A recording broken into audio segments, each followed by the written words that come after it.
Today's video is part 5 of how we can get the different map out of the mudbox and rendering it inside Maya with Arnold 5.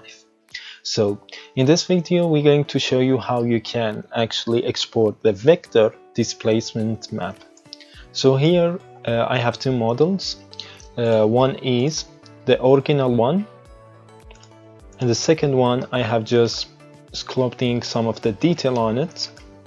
And now we want to get a vector displacement map with these information.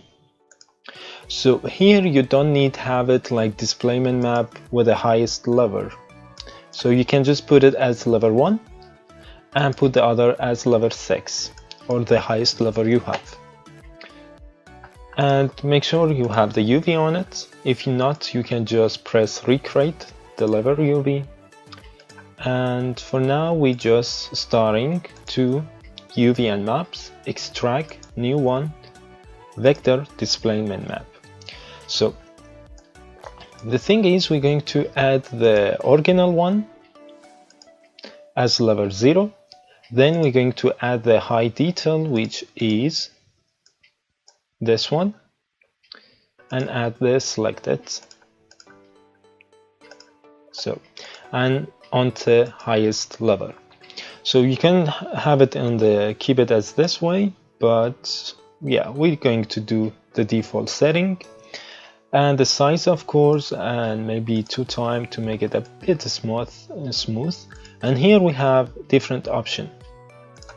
Sometimes you need to have the relative, kind of maybe with a plane, and sometimes you want to have the absolute tangent. So in this case we want to have this one. So you need to try it how it's going to look inside the render in Maya. Then we're going to actually take the texture, and it is very important to be 32-bit. And then we're going to find the location we want to save it. You can save it as open EXR file or TIFF file. So in this case I recommend to save it as TIFF file. Vector displacement. So the thing is actually you need to go ahead and add something called for VDM. If you don't adding it and trying to make it a save, mudbox will automatically say you need to add this, and it will add it automatically for you. We don't want to have see any vector displacement map as preview because it's going to create a bomb map. So make sure that it is 32-bit, and with all this setting you are ready to extract. The other thing I will also say, if you have this one to level 6, you will not get a smooth vector displacement map. So it is a tip, you use the lowest version. Then we just export this. To see it, you can of course use this, and here it is. I have making the other one, but it look not bad. And by making it plus, on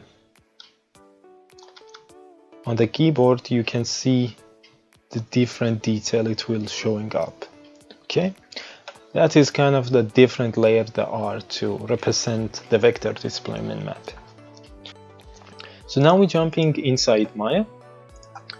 I have the same model, the low version of it, and then I'm going to hybrid shade. I have already creating AI standard surface shader, which is Arnold 5, and inside here we just right click here, graph network, selecting this node, and inside the displacement we're going to choose the file.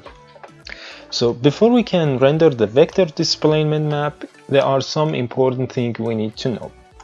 So here you can see that is not a vector displacement map has been connected. So we need to delete this one first and connect the file output color to the vector displacement map, as you can see here. And we need to use this tangent. Then we can just go ahead and select the file vector display, here it is. Important thing, filter type of an is very important. You're using the raw file for vector displacement map. Then we are ready to go to the mesh self, go to the Arnold section, subdivision, put it to be the second one, and maybe something like 2 level we're going to give. Sometimes when you render displacement map and vector displacement map, you can sometimes need to refresh your render. So here it is.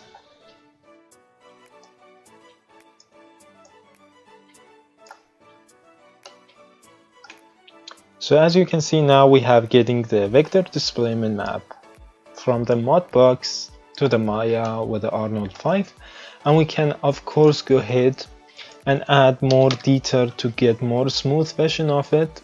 And the second thing is Arnold, if I select this one, going to creating auto bump map. So you need to check this off and see which kind of result do you looking for.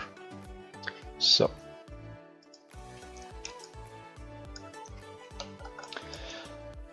and sometime if I select this one once again and go to the render, so refresh, there we go.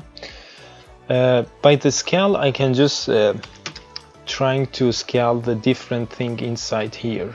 So if it's refreshing, so you can see now I have none effect on my mesh, and I can controlling how much it need to be scaling it. And as you can see now, we have getting much double information. So that is another way you can control the vector displacement map. So thanks for watching.